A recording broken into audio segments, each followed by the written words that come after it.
record this session because our last session that we did, we had a lot of people who viewed it after. So for those of you who don't know me, I'm Danielle McFadden. I'm the president of the Greater Lowell Chamber of Commerce.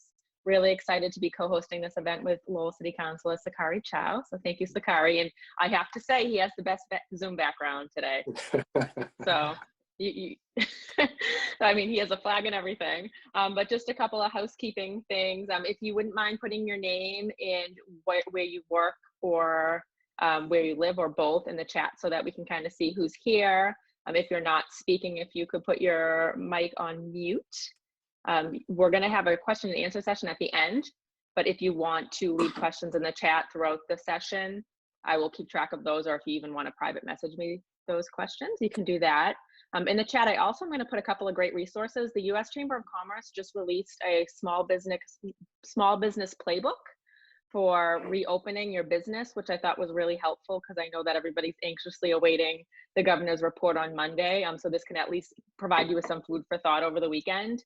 And also the chamber started a Facebook group that's open to all businesses and organizations in the area, just to give people the opportunity to talk about reopening, ask questions, bounce ideas off of each other, ask for feedback. So I just put both of those things in the chat. But without further ado, I'm going to introduce the man with the best Zoom background, Sokhary Chau, Lowell City Councilor. Thank you, Danielle, and good afternoon, everyone. It looks like Representative Golden wins the best stay-at-home look again.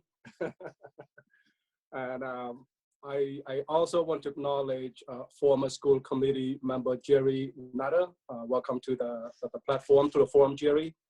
Good to see you, good to see everyone again. And thank you, Danielle, for allowing me to co-host this with you. I see so many of the Zoom conference on Facebook and on social media that you carry out.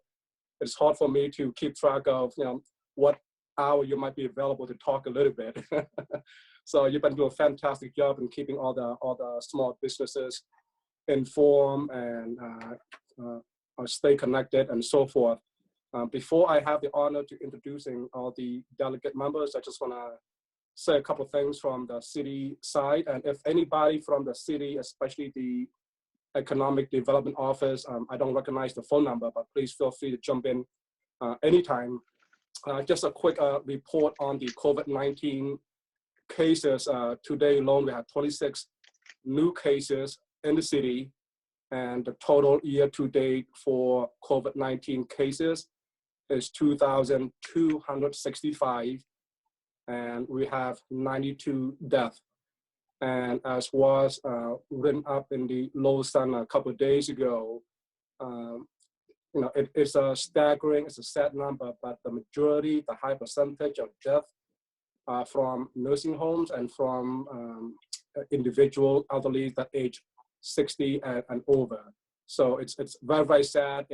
I know I see some numbers from the state that the trends and the numbers have gone down. But if you just look at the numbers itself without any percentage, without anything, the numbers are still very high. And I'm also proud to announce that the city, they did initiate a $150,000 in funds from CDBG money. And that was to help small businesses, brick and mortar, independently owned business in the city of Lowell. Unfortunately, the deadline was this past Monday, but that was a grant, not a loan. And it should help out many of the small businesses in dire need during this crisis. On a better positive news, I know that the Secretary of State, the Treasurer's Office, they just initiated another program called the Empowerment Grant for Small Businesses. And this is to help out small businesses in gateway cities throughout Massachusetts.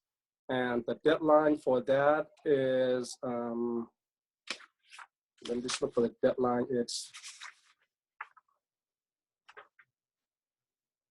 I will get the deadline for you later, but it's towards the end of May, and the amount is for $2,500.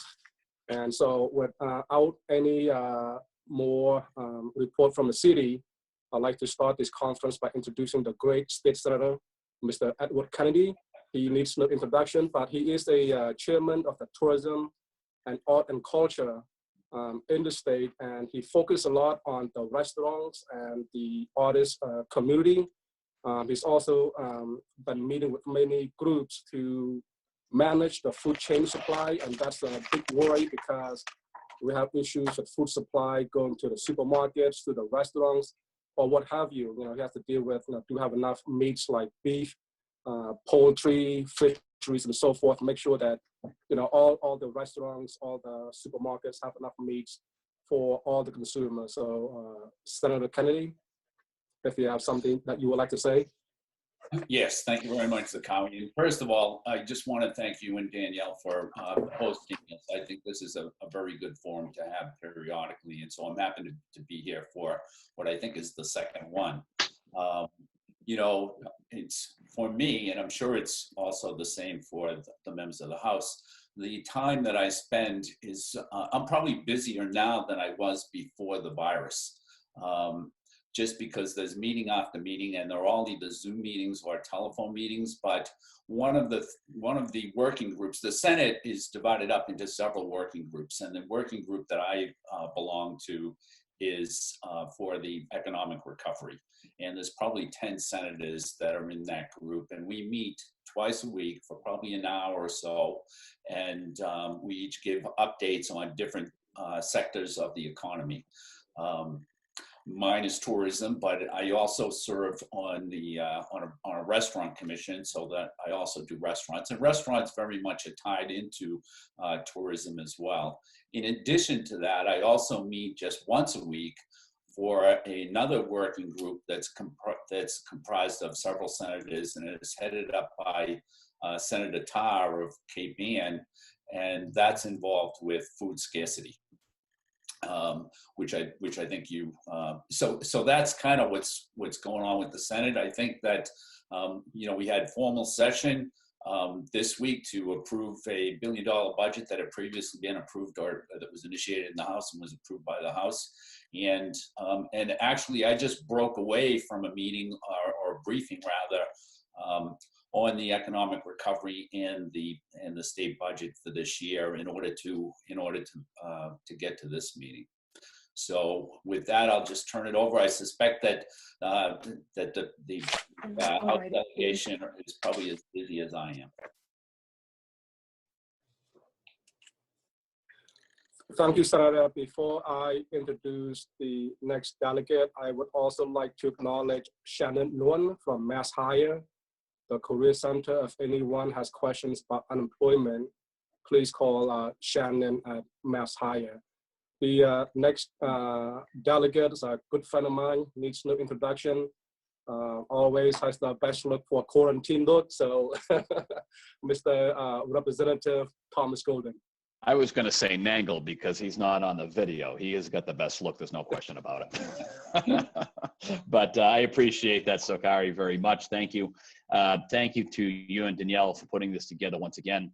To echo the Senator's comments, I think we've all been extremely busy with constituent concerns. There have been plenty of people that have been calling in with unemployment insurance questions and problems. And I know that I speak for Ed and David and Rady when, we're at the Rady.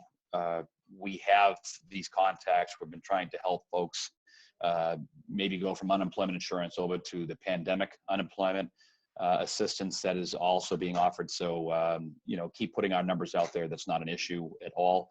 The other piece is with some of the small business stuff, kudos to the city government for working through what I believe was HUD, I think, and bringing $150,000 to some of the businesses in the area. The delegation also was very fortunate to look at $125,000, which will be coming through. We're just talking to Christine, actually, over in the Department of Planning and Development today to see how we can get that money that was put into the fiscal year 2020 budget. So the delegation brought some money home to do some beautification. We were lucky enough to, let's just say, flex that money a little bit. There could be some additional assistance for businesses throughout the city of Lowell. So just in the last, couple of days, couple of weeks here, we're, fortunate to work with the city and try to bring about $275,000 back to small businesses.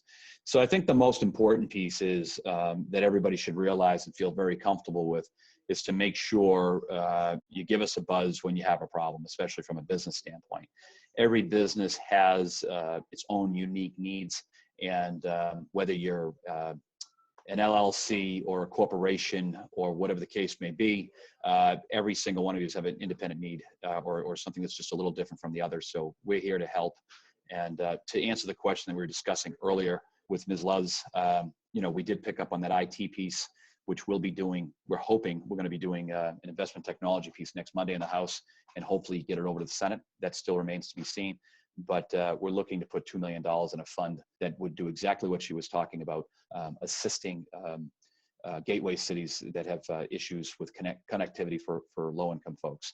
It's also positive to put it out there for people that are having challenges. I'm the chairman of the Telecommunication, Utility, and Energy. When it comes down to your energy needs or whatnot, you shouldn't be getting any letters or any threatening shut-off notices. Please feel free to call, David, Rady, Eddie, myself, whatever the case may be, because we can help there as well. So I'm here really to listen. I think everybody has, I'll post it here, my email and my cell phone number. You can feel free to give a call. And once again, Danielle, you're doing a dynamite job, you and Sokhary and the whole team for keeping everybody engaged. So thank you all very much. And once again, a big thank you to together.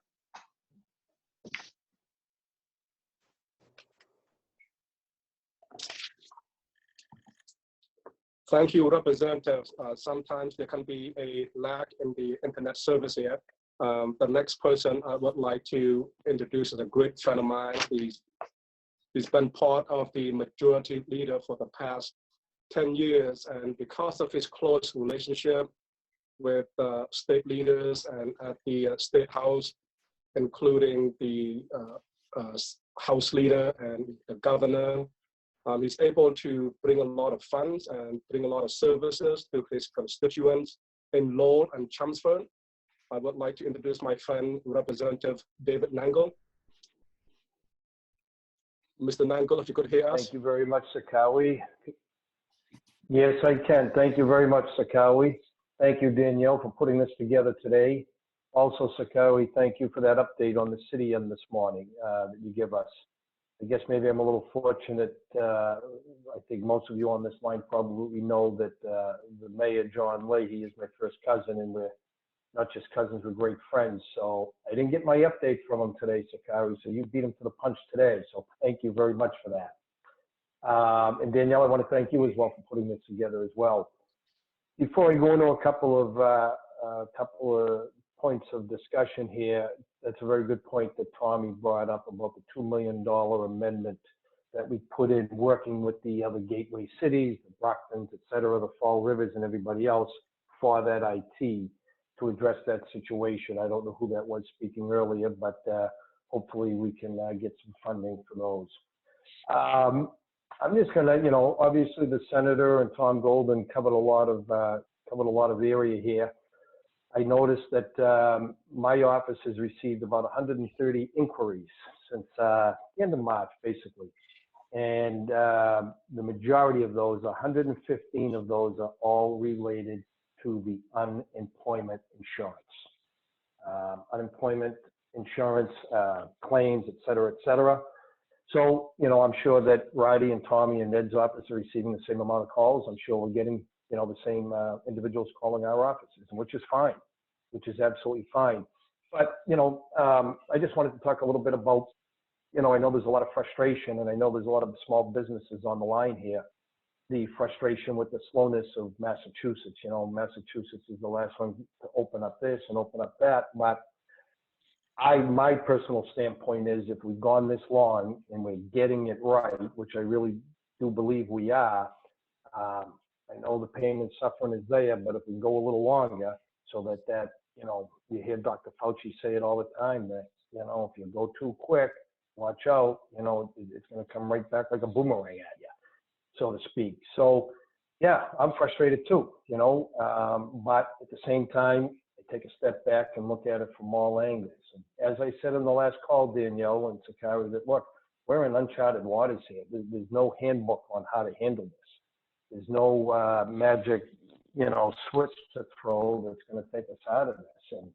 And the government, we are being criticized, rightfully so, but I think that they're not just local, state, federal government, they're doing the best they can under the circumstances. And I think the one big key thing that we have to talk about is staying united. I know there's some other states that are, I don't know, it comes to mind, I think it was Wisconsin or Michigan and Georgia. And, I just don't know what that does at the end of the day. We shall see where that goes. But I'm here, Danielle, to listen today. I know that there's questions coming in, and I don't want to take up any more time because I know it's limited for now. But so I'm here to listen. And again, Danielle, this is a very important discussion that you lead, and thank you for doing this, as well as you, Sokhary, for obviously putting it together. Thank you.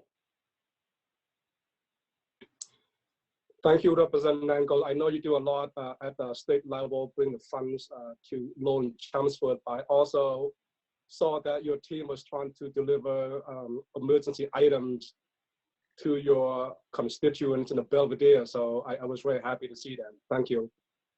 The next person that I want to introduce is thank you. The next person I would like to introduce is my good friend, Rady Mom. He lives only a block away from me, but I haven't seen him since the stay-at-home mandate. So it's good to see him on this forum. Welcome, Rady.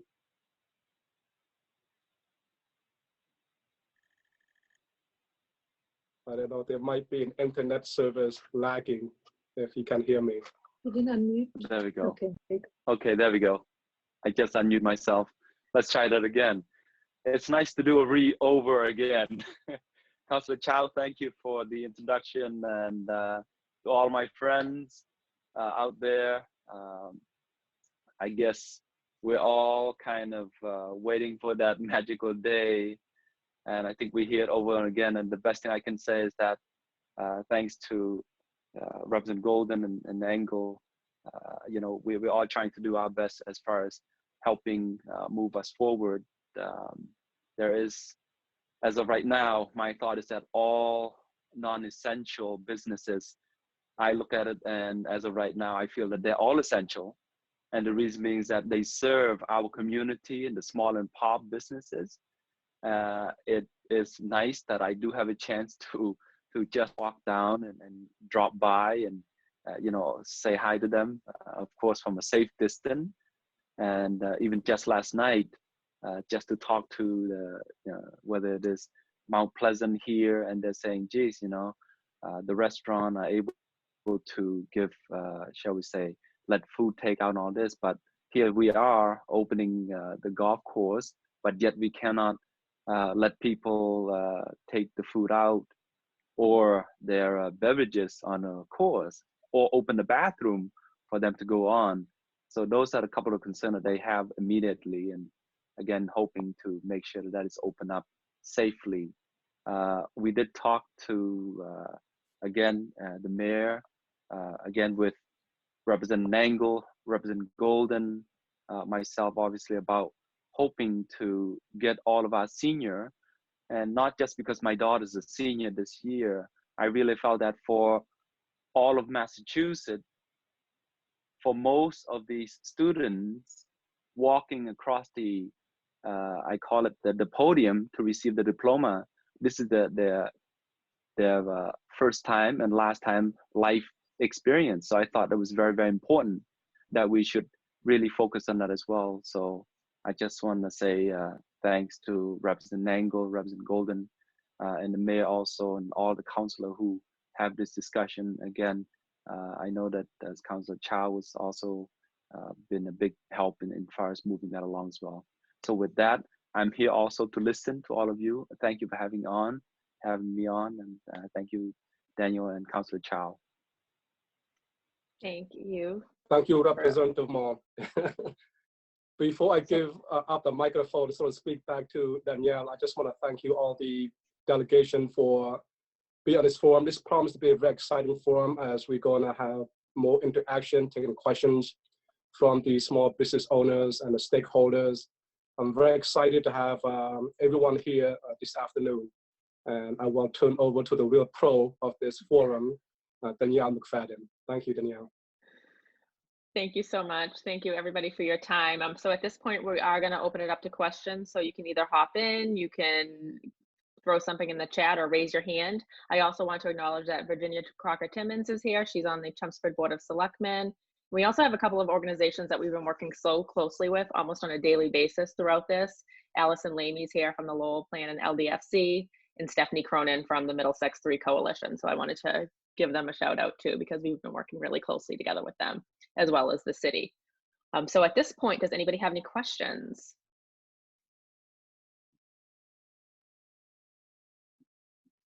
We had a couple of questions in advance, so I guess we could get started with that. And I know a lot of people on this call, so I know there's some people that are definitely not shy, so feel free to hop in at any point. But one of the questions was, as we implement a good reopening plan and get the economy going again so that people can have income to support their families while clearly keeping us all healthy at the same time. So this person wants to really reiterate that our medical support system, what actions should we be taking now so that we're better prepared for a future second wave? And while coping with the pandemic, can we adapt and do a lot of the things in a different way, maybe more successfully, if there is indeed a second wave? And then some of the positives that came out of this, including reduced commuter traffic, parking headaches, remote working. So I think it's more kind of a point versus a question, but I don't know if anybody has anything that they want to add to kind of what I'm seeing from this is what the best practices could be if this were to happen again, and some of the positives that have come out of this.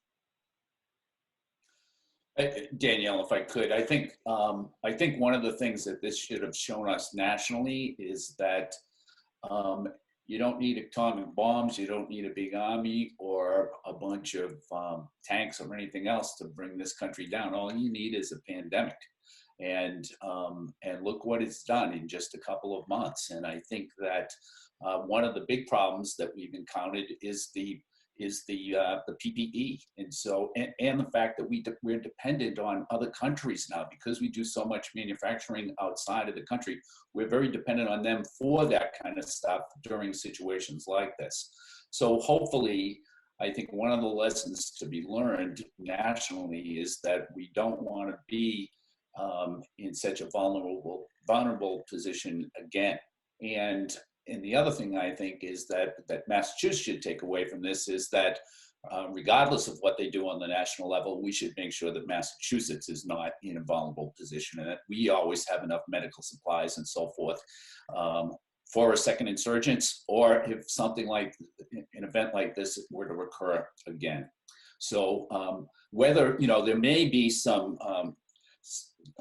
good things that come out of this, like the reduction in traffic. I think the air is cleaner, and that's a good thing. And I think that there's probably a lot of good that'll be found. But really, for people to appreciate that, I think they'll have to see whether it's long lasting. And that appreciation will come after everybody gets back to work and everything gets opened, I think, much more easily than it would now. Thank you. Brenda Maley has, Tom? No, go ahead, Brenda. Go ahead, Brenda. Oh, Brenda, we need your microphone. There you go. I had submitted this question to you earlier, Danielle, but I figured since I was able to come on, should I just go ahead and ask it myself? Please do. Thanks. Alrighty. So the headlines in the Lowell Sun on May 14 stated that 82% of the COVID-19 deaths in Lowell have come from Lowell 7 nursing homes. The article cites several reasons, among them lack of adequate Medicaid funding. And there was an editorial in today's Lowell Sun entitled "Lack of Funding Constrains Ailing Nursing Homes," details the longstanding issues with the lack of adequate funding for the nursing homes and directly relates these issues with the disturbing numbers of deaths in Lowell's nursing homes. My mom is at one of the largest and best managed nursing homes in the city, and they have really low numbers of both COVID deaths and positive cases. However, they too lack sufficient funding to hire more aides and retain the most qualified nurses and aides. It has been a long-standing issue. So what can, and this is directly to the representatives, so what can the representatives do to ensure that nursing homes and their residents now and in the future are financially supported by the Commonwealth so that they may meet their staffing needs by having the ability to add full-time nurses and CNAs and to retain their nurses and CNAs so that there will be no need to hire part-time staff, agency, or contract staff who work from nursing home to nursing home or from job to job, and thereby reducing the opportunity for COVID-19 or any other future virus from easily entering the facilities.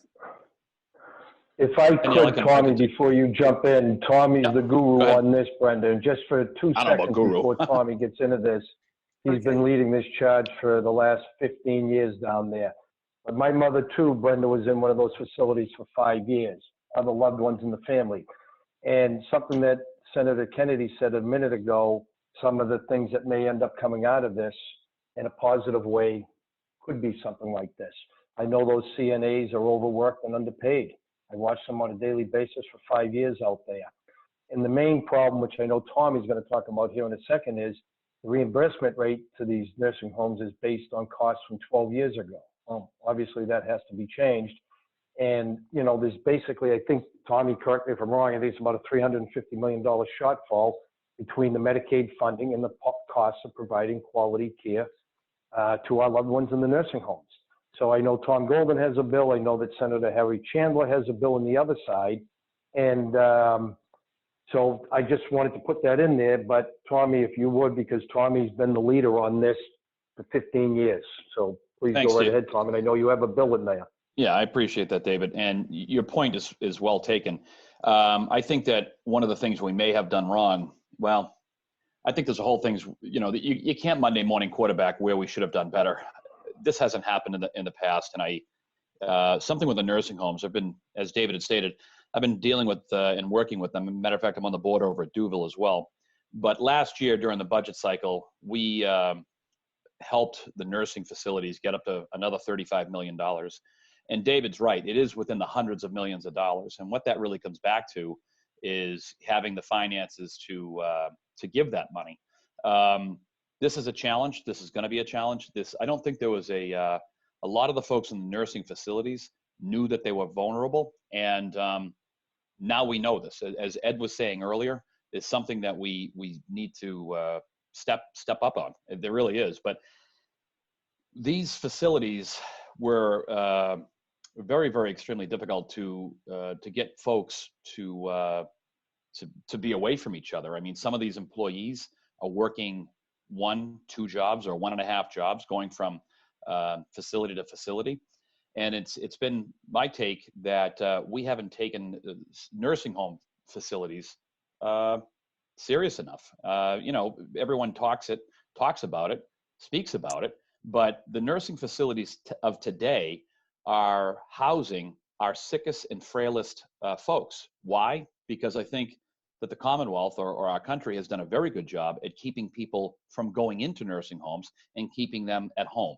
So when we diverted that money from nursing homes to try to keep people in their home where they're happier and they're healthier, we have just never followed up with the other needs.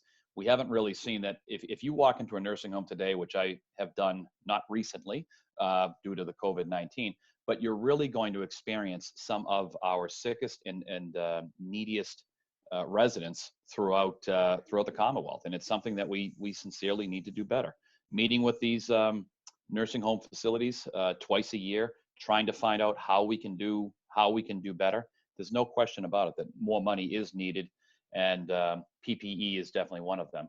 If we're going to learn anything from this, I think we're going to learn that we need to be better prepared. As the senator had just stated, it wasn't a tank, it wasn't anything else that we needed here. What we needed more is making sure that our economy, our health of our citizens can be taken care of. And I would think after a lot of discussion, we will have this a line item at some point where we will be protected from this. However, new spending today is going to be extremely difficult to accomplish, considering Mass Taxpayers Foundation just came out and revised their updated 2021 from $4 billion. They're thinking we're going to lose $4 billion to $6 billion. So we're in a free fall right now that is extremely dangerous, but I feel everything that you're talking about when it comes to nursing homes, We do need to do more. We have been doing more, but it's not enough. And I wish I had a better answer for you at this time. Okay. Well, thank you. Can I jump in on that a little bit? In addition to the extra money that was put in the budget for this year, this fiscal year that we're in currently, there was also language that was put in as well that created a nursing home sustainability task force. And that task force was charged with taking a look at the whole nursing home problem in the Commonwealth. And there were probably 15 or 20 people that served on the task force, including the co-chairs for Elder Affairs on the legislature, but also Naomi Prendergast from Duval-Mere also was on that task force. And they came up with several recommendations. And I think, whether those recommendations will be implemented or not kind of depends on the budget and how the budget ends up looking, as Representative Golden pointed out. And so we're just going to have to see on that. But I think in addition to that, the Massachusetts Senior Coalition had a referendum which was that they were expecting to be on the November ballot, and that referendum would have called for an increase in the reimbursement factor, which is now used based on, I think, 2007 cost estimates. Instead, those cost estimates would have to be based on the next 2 years. Now, you needed a certain amount of signatures to get on the ballot, so I don't really know whether or not that's on the ballot or not. We'll have to wait and see. And then finally, as Representative Nangle and Representative Golden pointed out, there is legislation that's pending that would help to alleviate the situation.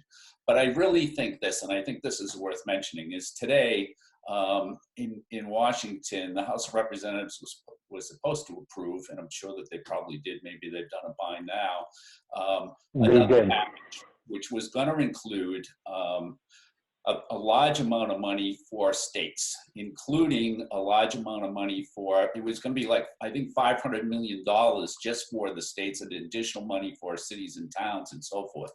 That will have a huge impact on the Massachusetts budget this year and whether or not that passes. Now, whether or not it's successful in the Senate probably remains to be seen, and how the president feels about it, I suppose, also is a big factor.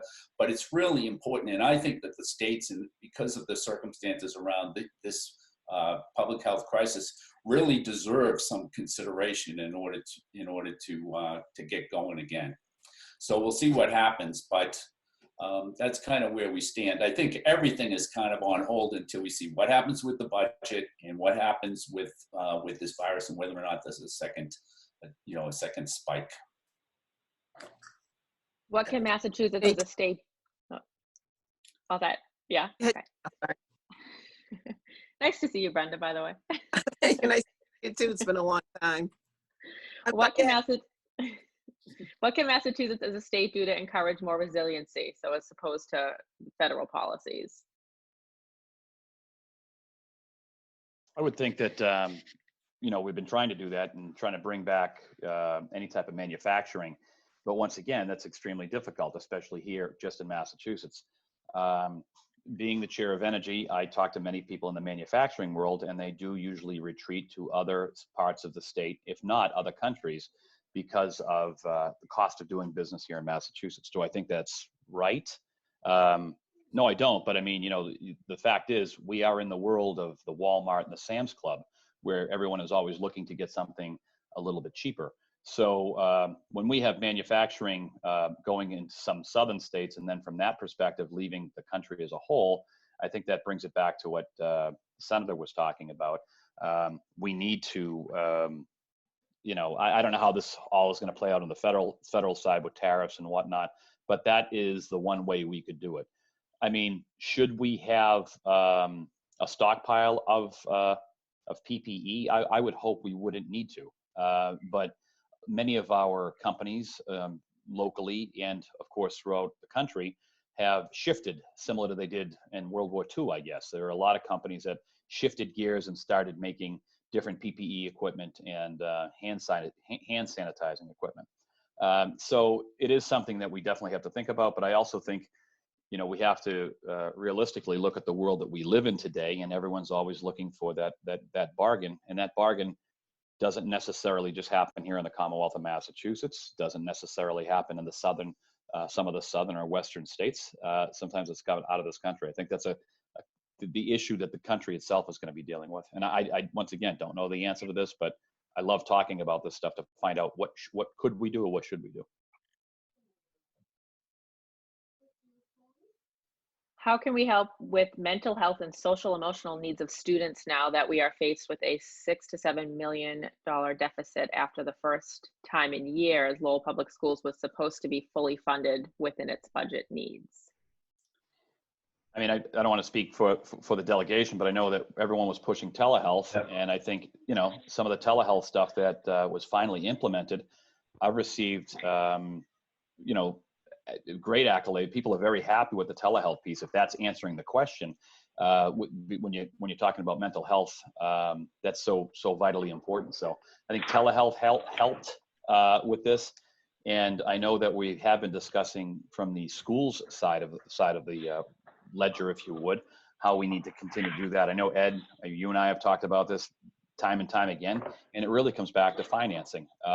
But you know, telehealth was something that was really being pushed back, and I applaud the governor for cutting through all the red tape and just implementing it. So hopefully that answers the question. Hopefully telehealth will stay. I think it's worthwhile, but there of course is nothing like a face-to-face discussion with your you know, your doctor or your mental health provider or something like that. But in times like this, I've been hearing nothing but positive about the telehealth. And if anyone has any questions or hasn't seen it happening the way I have, please let us know. But social emotional learning, that's a big one too. That's a huge piece in our school system. I guess my question is more geared to preparing when the schools do return, Tom. And I think as a clinician outside of Lowell Public Schools, I think telemedicine is a win. But I'm talking more of, you know, now we're in a state of budget of cutting. And as you guys all are well aware, that usually the people that are on the chopping blocks are the people that are dealing with mental health and social emotional needs in the schools. We have tended to not really put those positions as a priority. And now I'm saying as we return after a pandemic, we're going to need those people to hit the ground running with our students. And right now we're not able to get a budget approval, and we are going to be cutting positions once again for Lowell Public Schools. The last 5 years we've had social workers cut. And so I'm just wondering, from a state perspective, is there going to be funding that's coming back in to support these plans for mental health providers, social workers, and social emotional needs? I think, Eddie? Go ahead. Oh, I don't, I think one of our issues, I don't know the budget fallout right now. I mean, I can tell you what $6 billion means. If Mass Taxpayers Foundation is correct with the $6 billion, our overall budget is approximately $43 billion. Of that $43 billion, $29 billion is discretionary. Now, that discretionary dollar figure, we're talking about Chapter 70 monies, police, fire, and everything else. You know, we could be, so just let's flatten it out, make it a little easy math. Jerry, I know Jerry Nutter, I know you don't like when I do this, but we're going to do it anyhow. But when we're looking at $30 billion as discretionary funding, currently right now, we're looking at approximately a 20% cut across the board. And that goes from mental health, substance abuse, Chapter 70, police, fire, and everything else. What I see happening, and I don't want to speak you know, for my colleagues here by any stretch, but we have about $3.5 billion currently right now in our rainy day account. History or when we've been through this before, I believe, and this is just a guess, guys, this could change tomorrow. I think that we would probably spend upwards of $1 billion to $1.5 billion. Therefore, you know, cutting that $6 billion down to what would that be? $4.5 billion.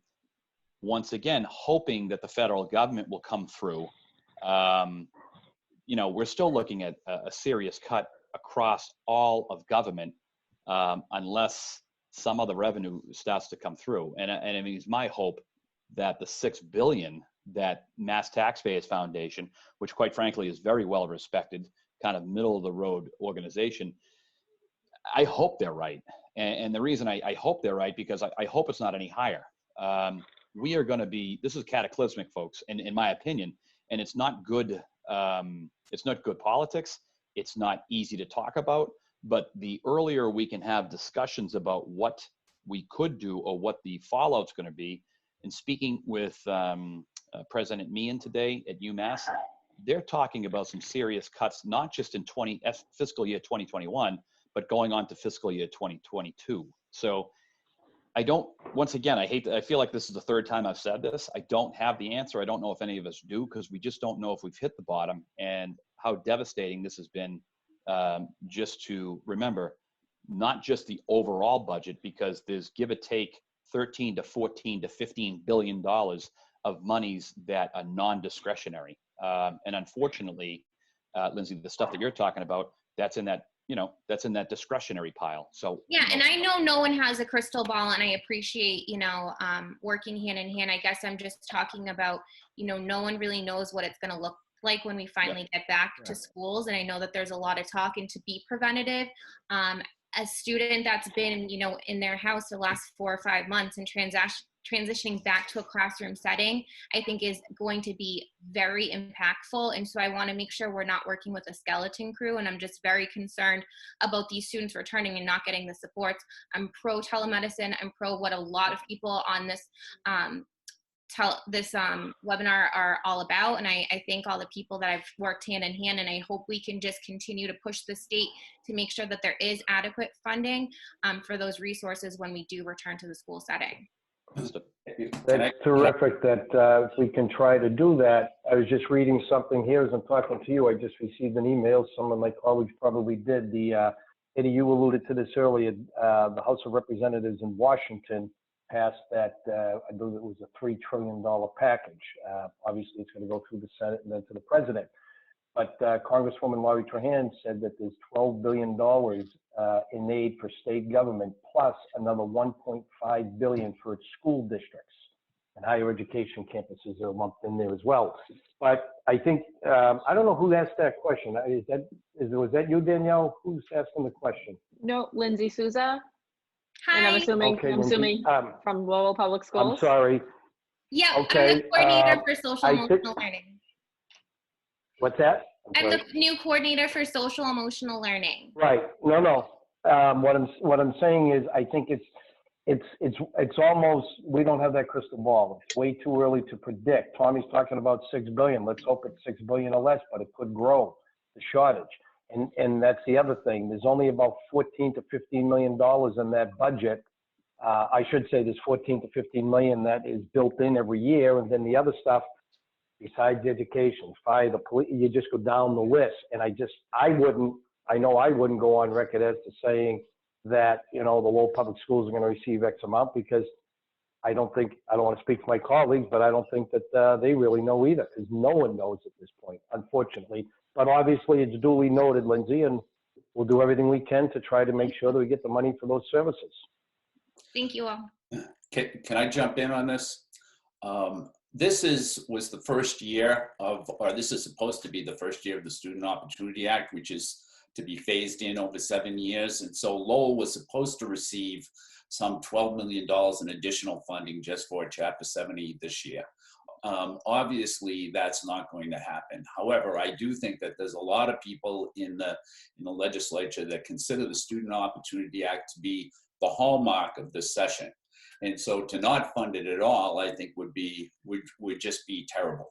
So I think that that some priority will be given to Chapter 70, maybe to the extent that almost the rest of the budget would be built around Chapter 70.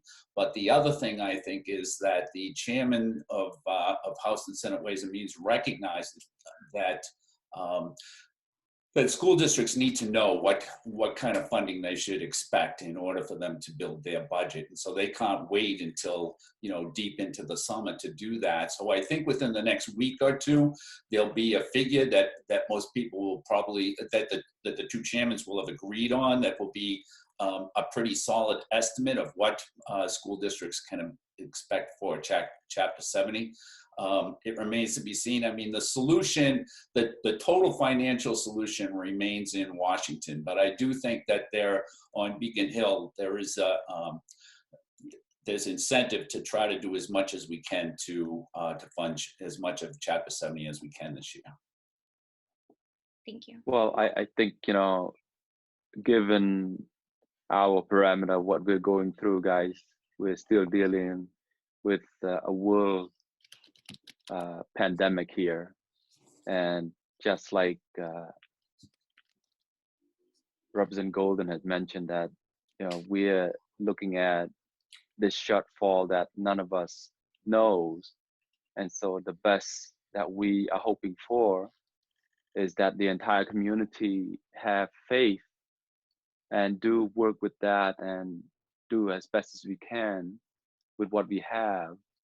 And on our end, and again, I'm going to say it for the entire delegation, including the Senate, we're definitely going to do our best to make sure we bring back as best as we can for the city of Lowell, and hopefully to really help as a bigger figure for the entire Massachusetts, and that's from the federal.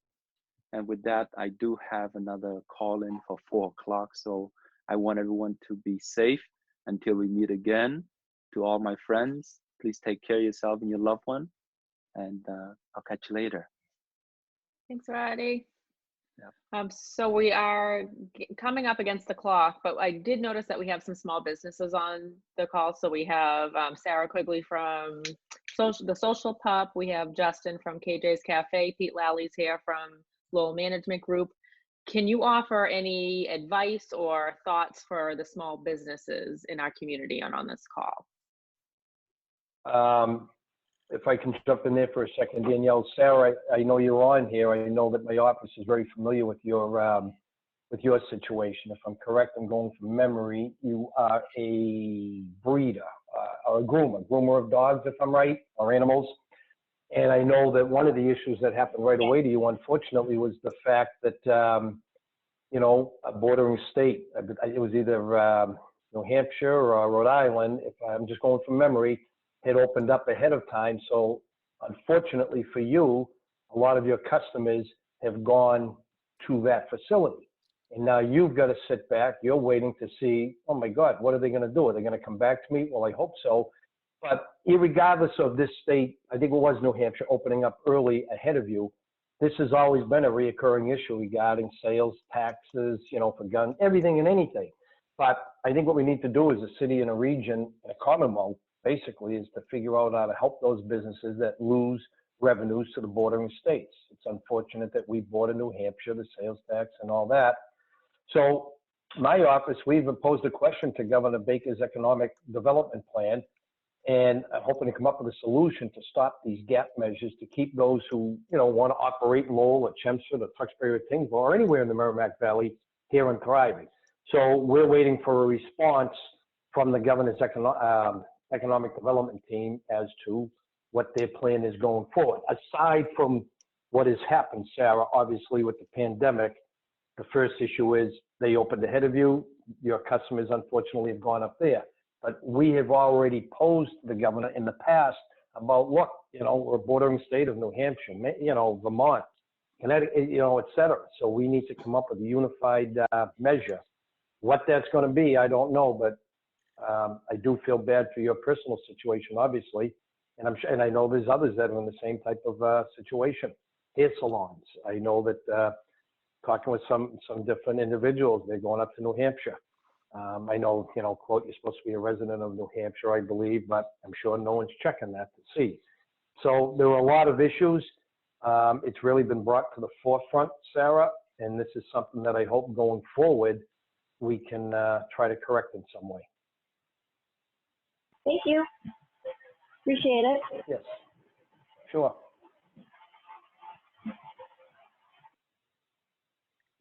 Danielle, and just in a very broad stroke, I would just say to the other businesses that are out there, everyone's it's so different for every business. I really think that it's an individual ask. And I mean, I know, once again, I know Ed's done this, and I know Rady, and I know David's done this. So just reach out to us, and we can take those individual asks and get personal attention, because there are just so many different questions. I mean, some of our folks are tied up in the UI, they can't get over to PUA. the business loan program is a little bit difficult.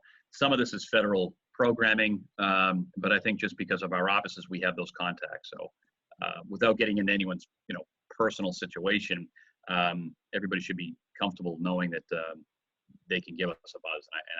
And I echo what David had said earlier. The hundreds of phone calls that are coming into the office, this is basically what we do. And this is what you elect us to do. So try to keep it from that. Justin from KJ's Cafe said that they rely on their place packing everybody in, obviously, for their business. So how many people will be allowed in, and what should we do to comply with social distancing guidelines? I think that's probably going to be a Monday type of report. Right. Yeah, Right. I think that's a Monday. Danielle, the whole package will be laid out on Monday, and they are keeping that very close to the vest, so to speak. So we'll know on Monday. We can guess. Unfortunately, a guess would probably be something along the lines of 50% capacity, which is not the answer you want to hear, and I understand that. But we're going to find out more on Monday as we get closer to the time. The other question, let me ask you a question. Who asked that question, Danielle? Justin from KJ's Cafe in Chelmsford. Justin. I'm assuming Justin's on there. Justin, do you have any concerns about, obviously, I'm sure, about your employees, and if they want to be hired, rehired, and or do you got to train new ones? What I'm getting at is this unemployment that is going on, and that extra $600 a week. In some cases, employees are making more than they would, Justin, let's say, working at your facility, or working at Elliott's Hot Dogs, or working at McDonald's and places like that. Is that a concern for you, Justin, about all your employees being able to come back, number one? And if not, how do you go about and hiring the new ones? So for us, it is a concern a little bit. However, I've been staying in touch with every single employee we have. We do a weekly text message chat, however we communicate, just to kind of see how we're doing emotionally.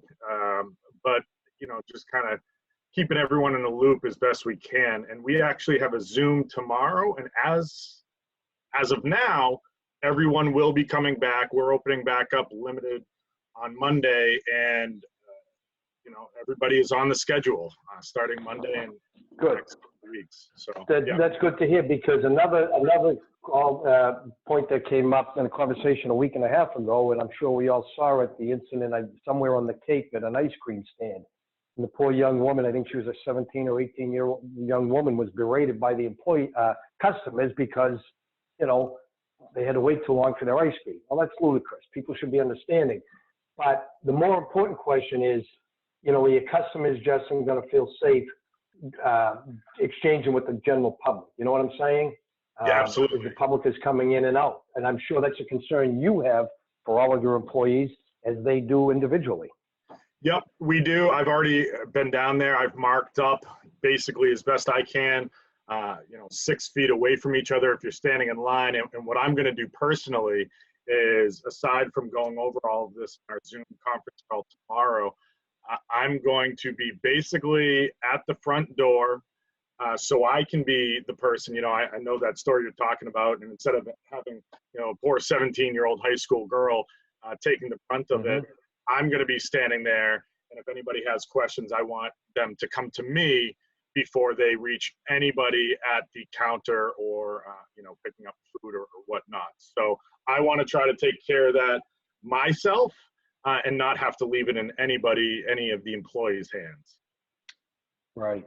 But I also just in the fact of, the virus itself, you know what I mean? Yep. Obviously you get the 6-foot thing. So some of your employees just might, besides being yelled at by some idiot, the fact of, they might be a little hesitant, like, geez, Justin, I don't know. So, but you know what? It sounds like you've got it together, and maybe some of the small businesses in the restaurant industry should take a page from what you sound like you're doing. And I commend you for the steps that you're already putting in place to protect your employees and at the same time protect the general public from coming in. Thank you for doing that.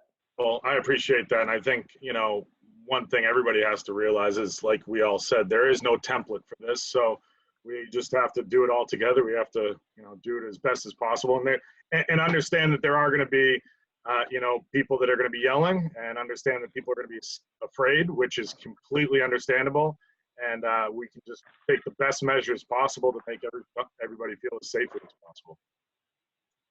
I was on a call today. I'm on the Okay. board of the Massachusetts Chamber of Commerce execs, and I said one role that the chambers really could be playing in all of this is a campaign to the public and to consumers, not only about the consumer confidence piece, but also like the kindness piece, that we're here to support local businesses and we need to be patient and things may take longer and you may have to wait in line and errands aren't going to be as fast as they used to be. But this is new territory for us and we kind of need to all work together and spread the kindness and not get frustrated.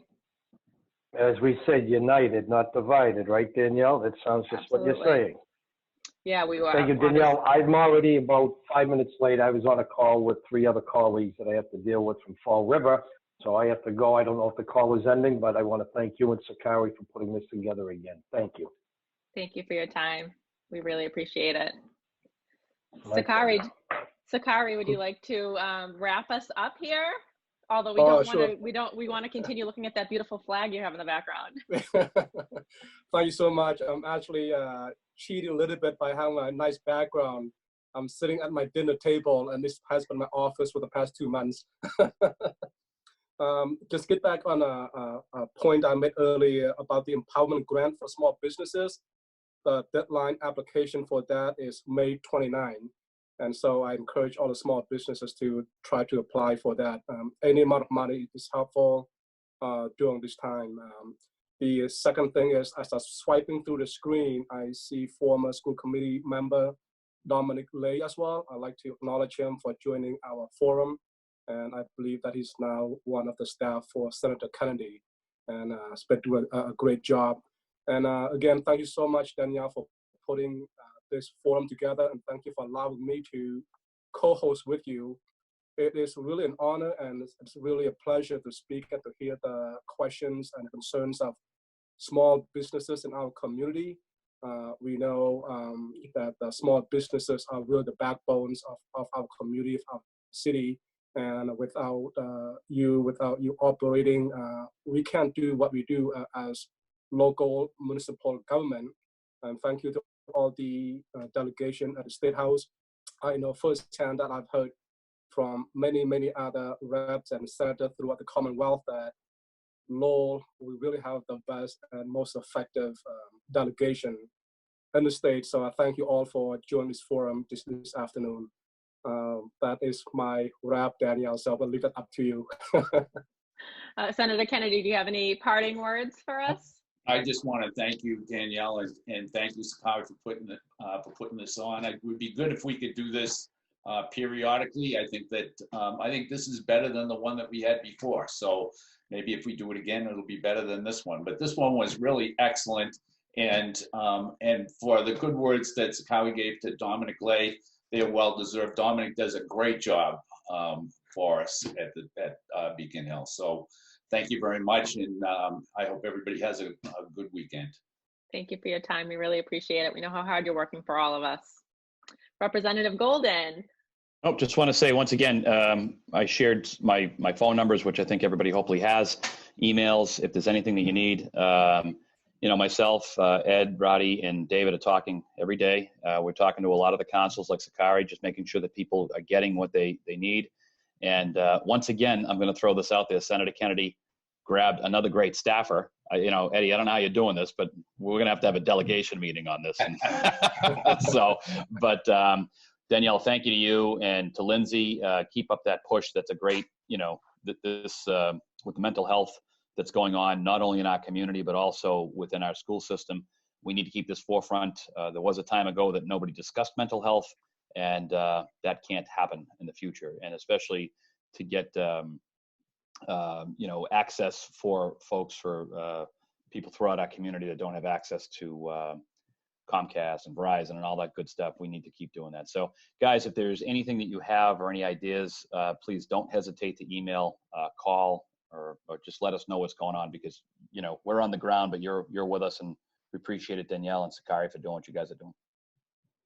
Well, thank you everybody for your time. We really appreciate the time of Lowell City Councilor Sokhary Chau, State Senator Ed Kennedy, and State Representatives Tom Golden, Dave Nangle, and Rady Mom. And this concludes our session, but I will send out the recording as well as contact information that was provided in the chat. Shannon Norton is here from the Mass Higher Lowell Career Center. I cannot say enough good words about Lowell has the best career center in the state. I'm going to put it out there. You guys are fantastic. I have pestered Shannon, I don't know how many times throughout this with questions that people have had. So we really appreciate all that Shannon does too. And I'll include her information in my follow-up email as well. So have a great weekend, everybody. Enjoy the weather. Bye. Thank you, Danielle. Thank you. Thank you. Awesome job, Danielle. Everyone. Thank you, Danielle. Bye, everyone.